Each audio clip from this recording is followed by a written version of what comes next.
Hey, welcome back to Tuesday afternoon.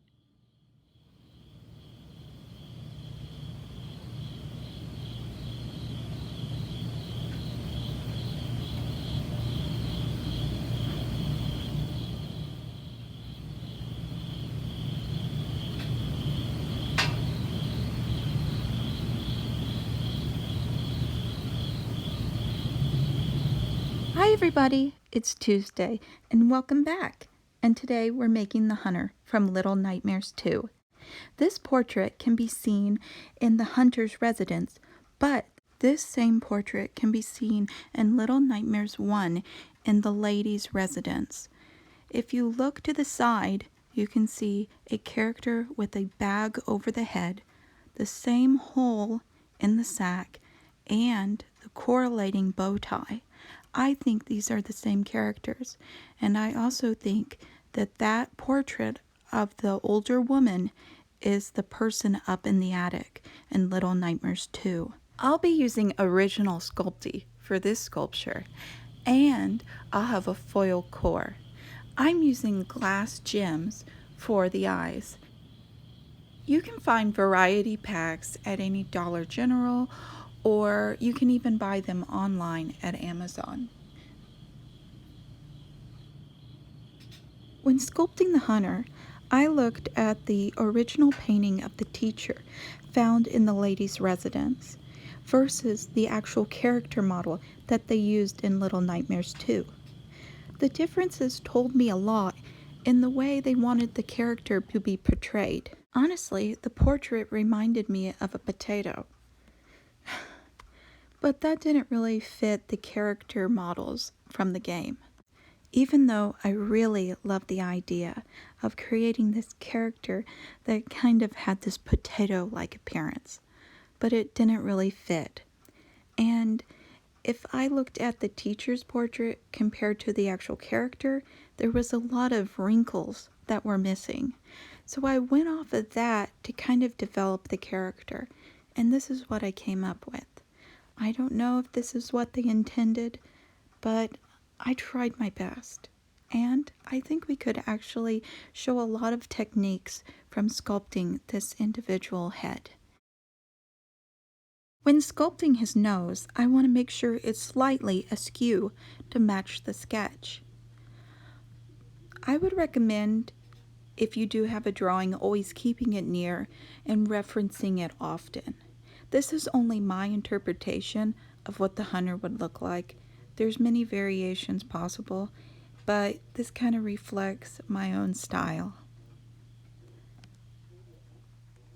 I thought I should recommend that you perhaps have some wax paper down, and you can use blue painter's tape to tape it down.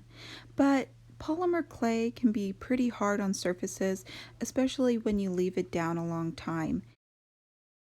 When thinking how I wanted to create the hair, I kind of looked towards the other characters, like the teacher and the bullies. All of them had a very solid hair. So rather than sticking on individual hairs, I decided to do it with clay. When sculpting the wrinkles on a forehead, you always want to make sure that all the edges are smooth because it's going to be kind of hard to go back in and use sandpaper to smooth out those edges.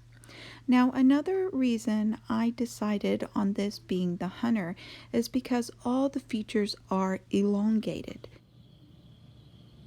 And this head will fit nicely under the bag that we're going to create later to match the character in the game. When sculpting the face, I want to make sure it has a lot of character. I've noticed with the villain characters in Little Nightmares, they all have a very expressive face.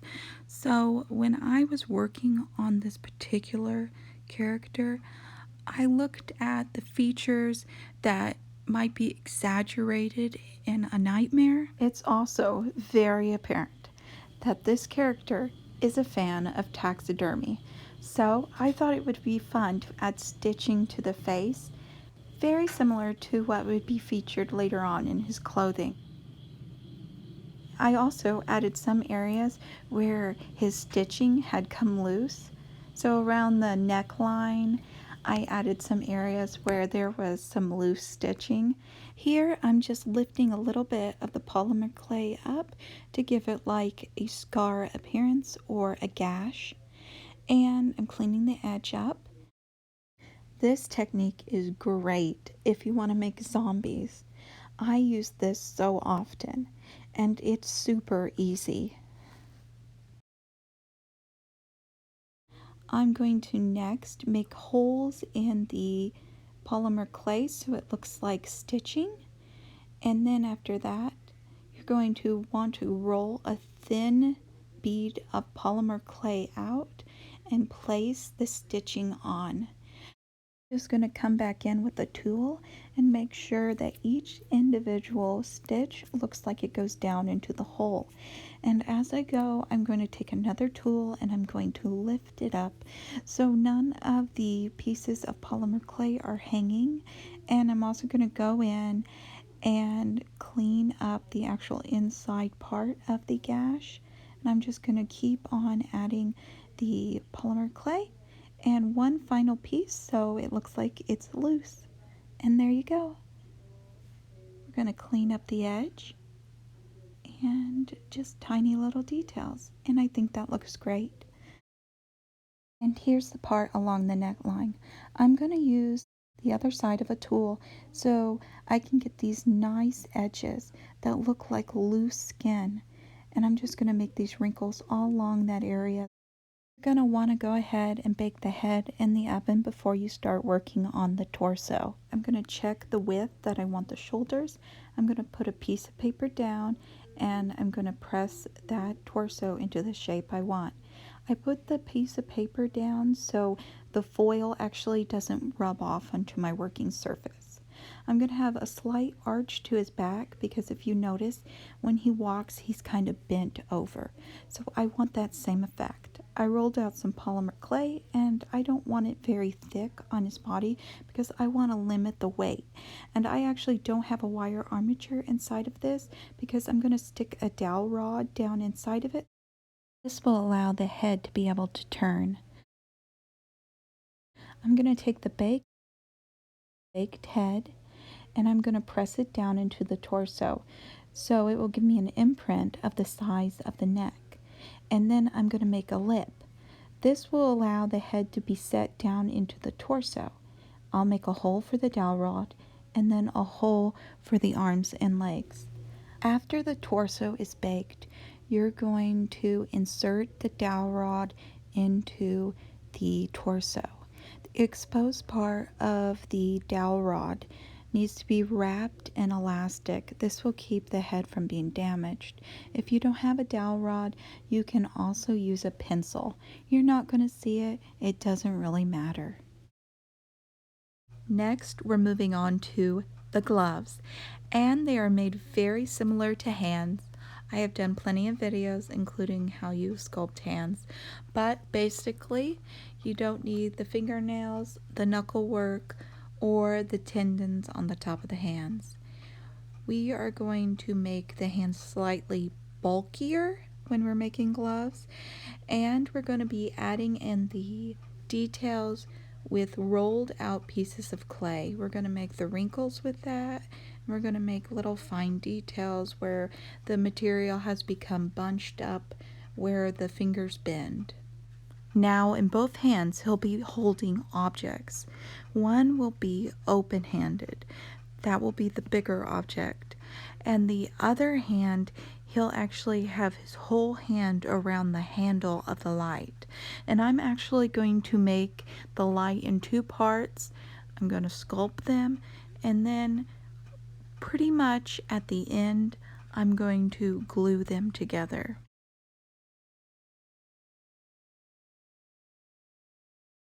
If you don't have the software available on your device to see the actual character model, you can always look it up online. Just put the name of the character plus character model. It's a fairly popular character or game. You should be able to find examples and diagrams of that character model. Also, a lot of YouTubers will upload the actual character model in motion. When you're all done sculpting the gloves, you're going to want to put a hole in. This is where the wire is going to go. And I would recommend about an inch because it's going to help him pose, and you really don't want that wire actually slipping out and his hand becoming dislocated. It would be a mess to try to have to fix that. So just make sure you have about an inch in there. Don't go through that glove. You know what you're doing.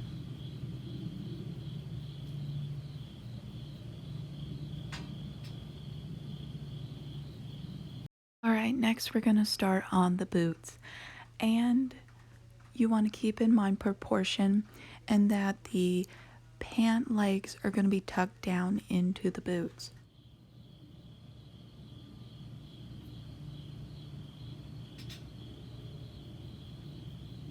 I went ahead and sculpted one ahead of time so you can see how the finished boot looks when sculpted.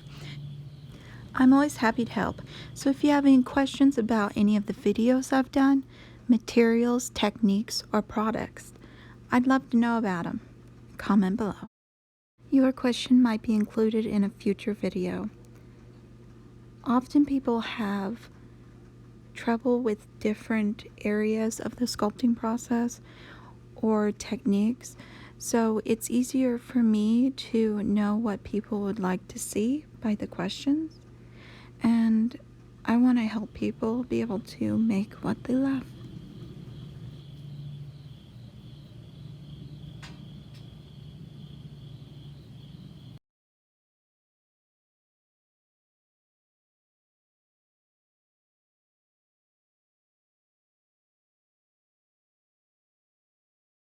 Here I'm just adding a little bit of tread onto the bottom of the shoes, and I'm using the side of my tool to create some wrinkles in the shoe.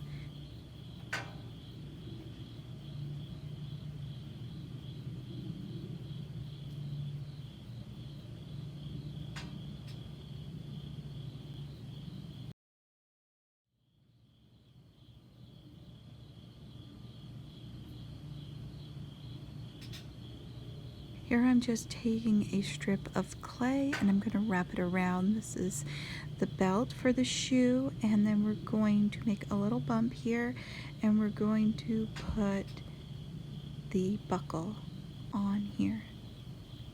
Buckle's real simple, just a little piece of square of polymer clay, and we're just going to put it on over the bump. Make a little hole in for the prong, roll out a piece of clay, break it off, and there you go. I'm going to add a little button to the end, and here's our shoe. This is real easy. I'm just going to smooth this out and add a hole in for the wire. Make sure it goes deep enough into the shoe. Alright, we are all done sculpting the boots. Now you're going to want to stick it in the oven and just go by the instructions on the back of the polymer clay packaging. To paint this, I'm going to use 3 layers of brown paint. They're very thin washes of brown paint. After each layer dries, I'm going to coat it with another layer, and then I'm going to take black pastel, which I've taken the actual pastel stick, the chalk pastel, and I've just taken a X-Acto knife and shaved off some of the pastel. You can use scissors if you want to, and then I just apply the pastel with a brush. And if you want, after this is all done, you just conceal it, but I kind of wait until I'm all finished to seal the shoes so I can do any touch-ups as needed. And I'm going back over this with some black paint, and I'm adding a little bit of antiquing. Go ahead and paint the buckles gold, and I'm just going to add some black accents to kind of make the strap pop out and all the little details.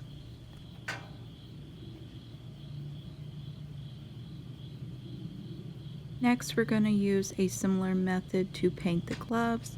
I actually used brown for the gloves, but looking at the character model, it looks like the gloves are a little lighter of a shade, so I might go back later and paint them I'm not sure, but I went ahead and painted 3 layers of brown paint, and I went ahead and painted some seam work in. I thought it was a really nice touch and added some realism to the sculpture. So after the boots are done and the gloves are finished, I'm going to go ahead and paint the head. I'm using apple barrel, antique white, and Americana flesh tone. You always want your clay to be baked before you start painting, and I'm going to be using acrylic paint. An important tip is don't ever use gloss paint on polymer clay because eventually it will become sticky. So avoid anything that says it has gloss in it. Again, I'm just going to be taking chalk pastel, shaving a bit of the pastel off onto a tray, and blushing it on to the face. I'm going to put it in the crevices around the mouth and kind of in the deep areas near the eye. I want him to have a very dramatic look.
So we're going to add a layer of polyurethane onto the eyes, lips, and nose. I'm going to add about 3 layers of the polyurethane, and then we're going to go on and put the body together. I'm going to take a piece of wire. You're going to want to clean it with a hand wipe before because it does have a lot of grease on it. You want to get that off, and then I'm going to use hot glue in the hole and push it in there. Now we're going to cut it to the correct length we want, and we're going to glue the hand on. I'm going to take stuffing and pull it out into long pieces, trying to keep it all in just one long continual piece, and I'm going to wrap it around the wire.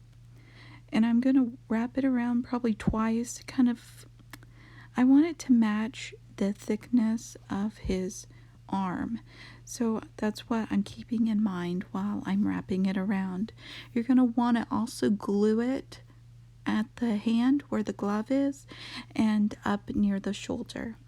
We're going to cut out a piece of cotton like what you'd find in a t-shirt, so you can use that, and we're going to glue it on, covering the stuffing.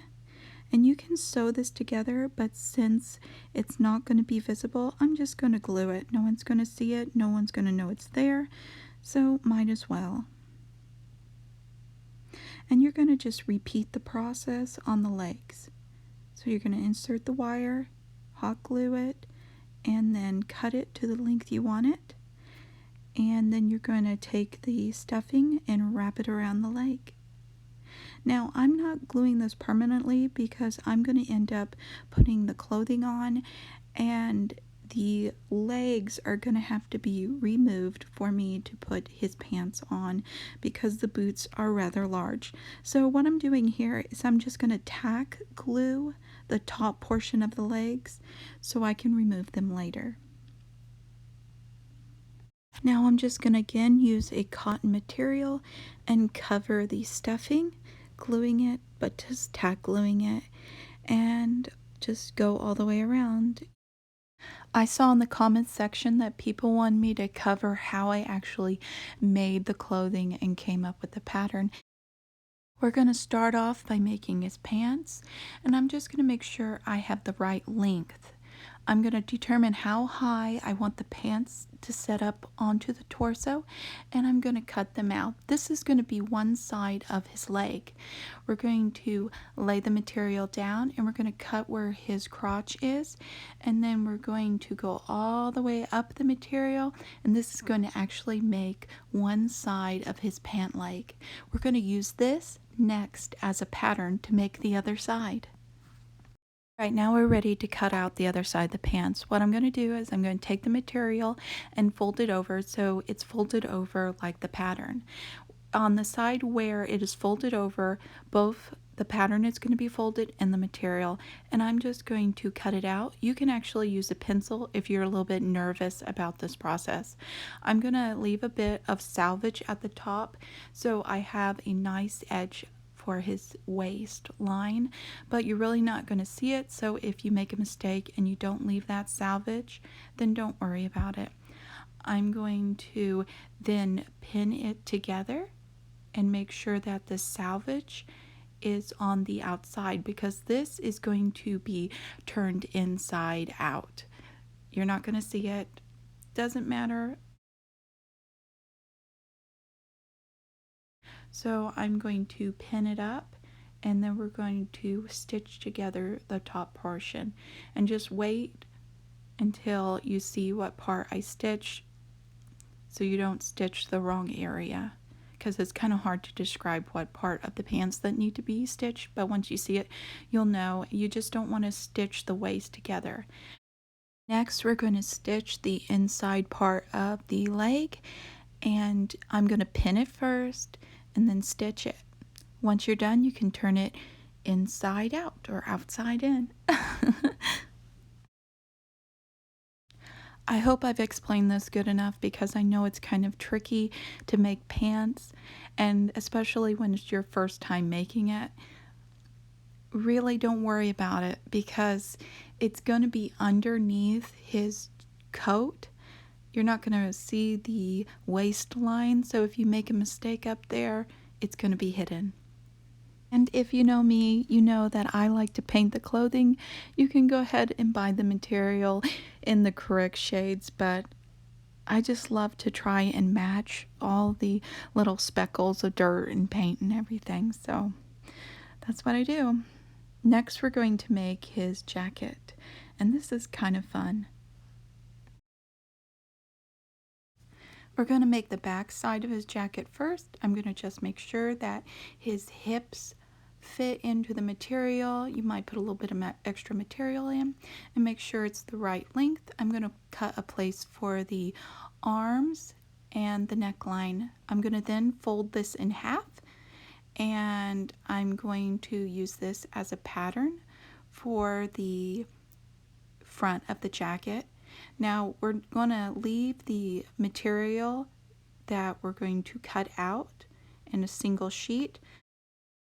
Just in case, I'm going to actually leave a little bit of extra material here, because you never know, I might cut it out incorrectly, and I also want a nice edge where the buttons will go. Then you're going to want to take this side of the jacket and flip it around and use it for a pattern for the other side. Go ahead and cut it out, and then you're going to want to pin it together. A lot of what I do when I make clothing is kind of eyeball things, but if it makes you feel better, you can measure it out beforehand. I've just done it for so long that it's kind of instinctual for me.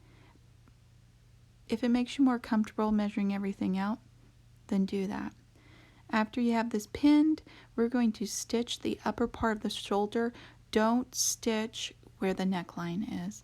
You're going to stitch it on both sides, and that's going to give you a nice area for you to stitch the sleeves into. Okay, now let's make the sleeve. We're going to first do the length of the sleeve, and I'm going to go to the top of the shoulder, and then I'm going to go a little bit past the thumb. Now, when you are doing the width of the material, you want to make sure the whole hand fits inside of the sleeve. If you want to, you can detach the hand like I did with the leg, but since we can, I would just make sure that the sleeve is large enough to accommodate for the hand. We're going to fold the material and then just cut a half circle shape. After you get this cut out, we're going to use this as a pattern for the other sleeve. The sleeve is going to have to fit into the cutout portion of the jacket. There's going to be a little bit of salvage on each side, so don't worry about that. And you might have to pleat areas. Just go a little bit by a little bit and stick your pins in gradually. I know it doesn't look like it's going to fit, but it will, and if it doesn't, just redo it. You always want to put your pins like this so the needle doesn't get caught on the heads of the pin, and you can also easily feed it through a sewing machine if you choose to do that.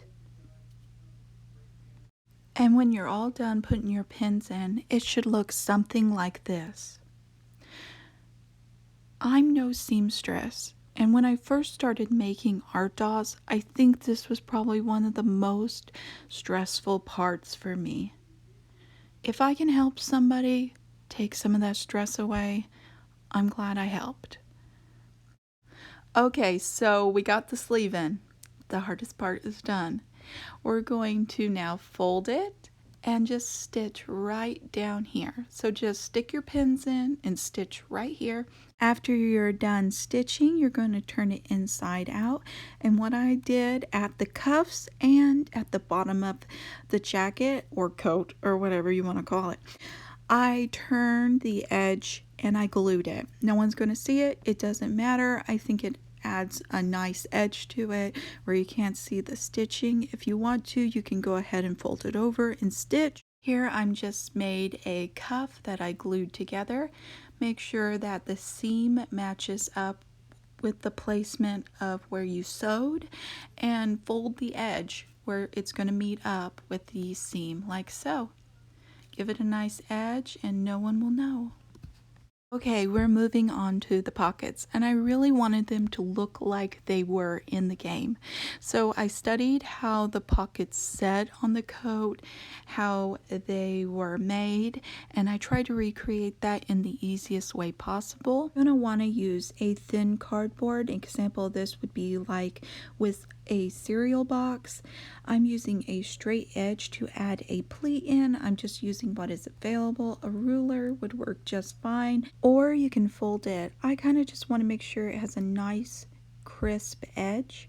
We're going to leave a little bit of cardboard along the back so we can glue it onto the jacket. We're going to cut off any extra length, and then we're going to use Sobo glue and glue the material on over it. I love to use Sobo glue because it's archival. It's not going to yellow with time. It's not going to separate. It's just the best glue to use, in my opinion, when making art. Products that I use in this video are not sponsored. It's just products I've used over the years. Let me know below if you liked me including the process of me making the clothing, or if you just prefer me painting it and giving a small overview. Tuck the sides and put a little bit of tack glue so it has a nice fold. We're then going to check the placement on the coat after we have it glued. Watch your fingers when you're gluing this, when you're tack gluing, because this is hot glue. Once you're happy with the pockets, we're going to make the flaps that go over them. I'm just going to be using some scrap material I have from when I cut everything out, and I'm just going to give it some nice edges, make sure it's the right width, and I'm just going to glue the edges into place and cut off any extra material. It's the easiest way to do it, and no one's going to know.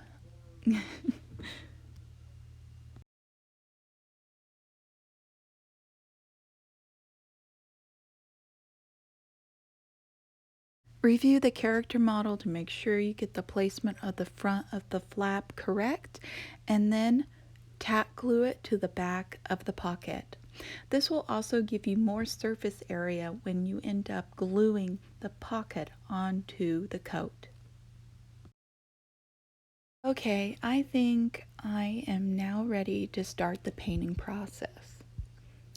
I'm going to use Americana paint for this jacket in the color leaf green. Remember, no gloss, and I'm going to use a little bit of basic brown on it for some detailing and some discoloration. I'm going to use kind of a wash of green at first, just so I make sure that the colors are correct, and I want variations in color, and I'm just going to gradually work in some brown so it looks like there's dirt on the jacket and wear. I'm going to also be splattering paint onto the jacket, and I also want to add some detailing in with some ripped areas in the coat. So as I go along, I'm going to look at the character model and notice all the places where there's rips and holes in the coat. I'm adding a little bit of texture with a Prismacolor pencil. You can just use a regular color pencil. I also used a charcoal pencil. But when I was looking at the character model, I noticed that it had some material texture, and I wanted to replicate that. When I was adding the texture with the charcoal pencil, I noticed some hot glue had gotten a little messy. So what I'm going to do later on is just kind of take an X-Acto knife and cut that bit of glue off, and it comes off really easy. But don't cut your material by accident. I'm gathering this area of the green material because I noticed there was a rip in the jacket, and I've just kind of did a little bit of tack stitching so it looks like it's gathered, and I've hidden where it is, and I'm just going to take some stuffing where I've cut it, and I'm adding a little bit of batting in. And this is, you can get this at the store. It's just cotton batting for blankets and pillows and everything. I've also discolored that cotton batting so it has kind of an aged look. I want it to go with the rest of the sculpture, and when it was really that vivid white color, I don't think it really fit with the character. So I just took a little bit of paint and I soaked it in it, and then I rinsed it out. And I'm just going to repeat the process wherever I saw the ripped areas and the stuffing sticking out of the character model. So on the side of his body and then up onto the back area, I noticed there was a ripped area as well. I'm going to be adding some stitching in a little bit later, and the most important areas where the stitching is, I'm just going to put just some black thread so I can note them, but I'm going to cover them with another material. But that's later on in the video. Next, I am adding some highlight areas. He's going to be holding his light in front of him. So I want to give the whole effect of this ambient light coming off of this light he's holding. I plan on having him in this very similar pose the whole time. He's going to be a display piece. I'm not going to be moving him a lot, so I want to give this kind of dramatic effect, kind of like he stepped out of the game. And I noticed he had some highlighted areas from the ambient light, so I want to recreate that. Here is the material I'm going to use as the stitching. I noticed it was a little bit of a thicker kind of taxidermy type material or thread. I'm not sure what they use, but in the game it looks a little bit thicker. So what I did was I took leather strips and I cut them down, and I'm just putting them over the black thread that I marked earlier. I'm kind of using just material I had on hand. I'm sure you can buy some thread that's very similar, but you would probably need a pretty thick needle. So I would recommend doing this technique. I am using some pastel here, my chalk pastel that I have just taken and made into a powder material, and I'm just antiquing the jacket further.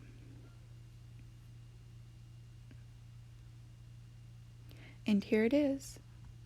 His jacket is pretty much finished. I'm going to go on to making the bag over his head. The most important part is to make this bag the correct length. He has a very long head. If you look in the character model, it is very long, that space between his neck, you know, his shoulder area, and that hat. So we're going to try to recreate that.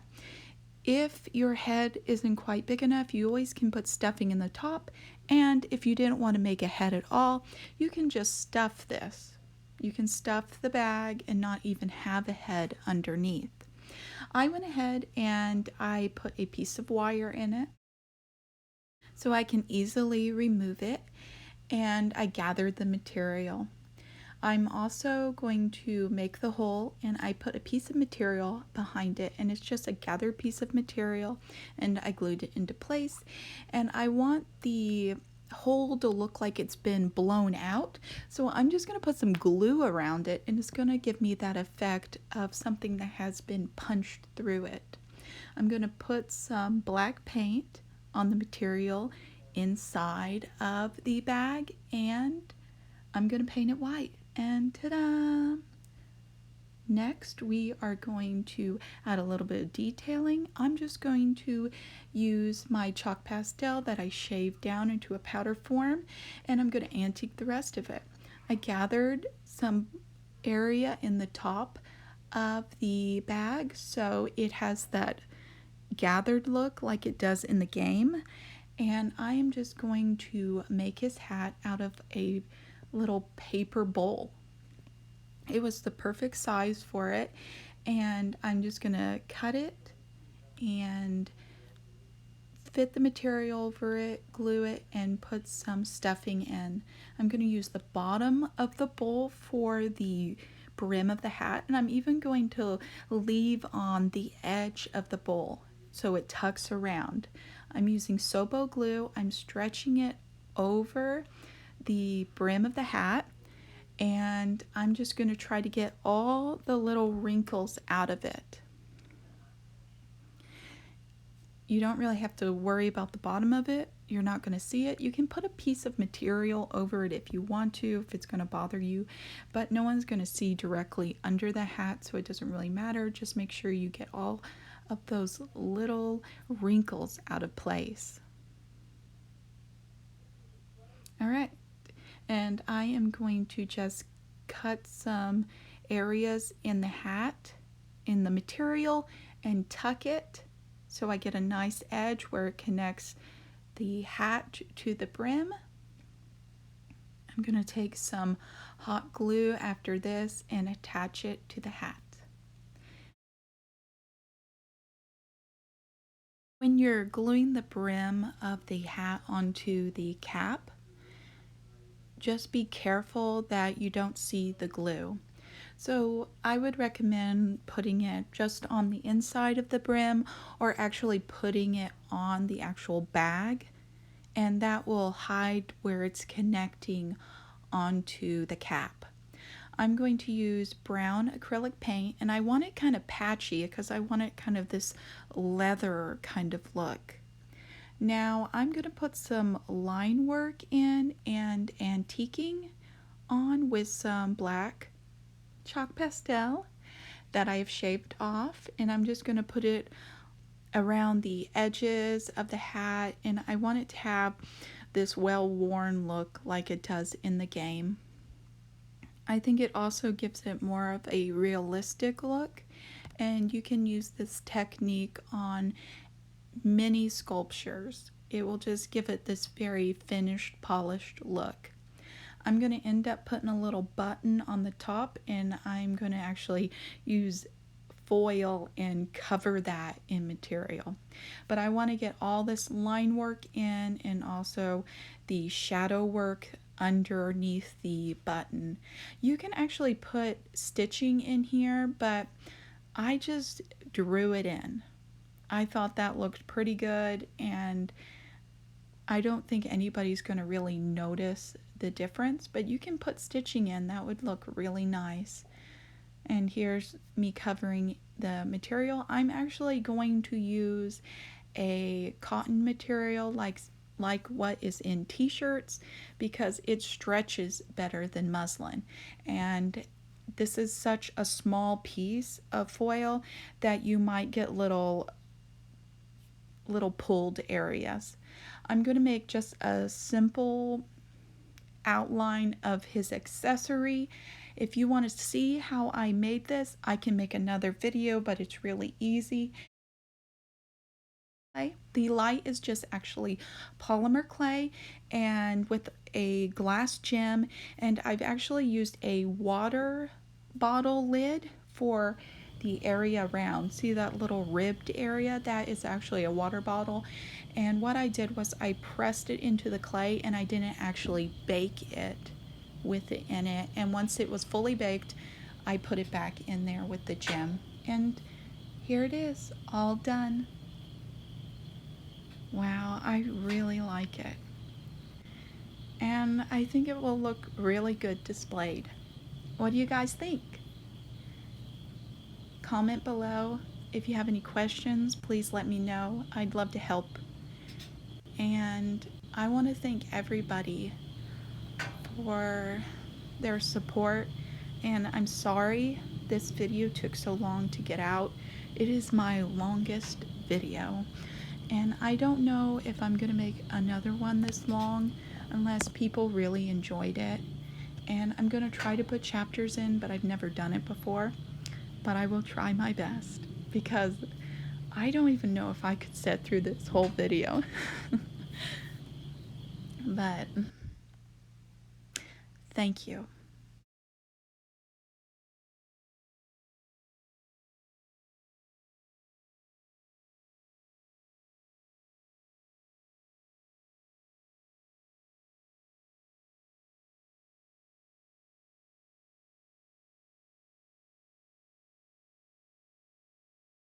So thank you so much for watching. If you have any questions or comments, please let me know below. Thank you so much. Bye.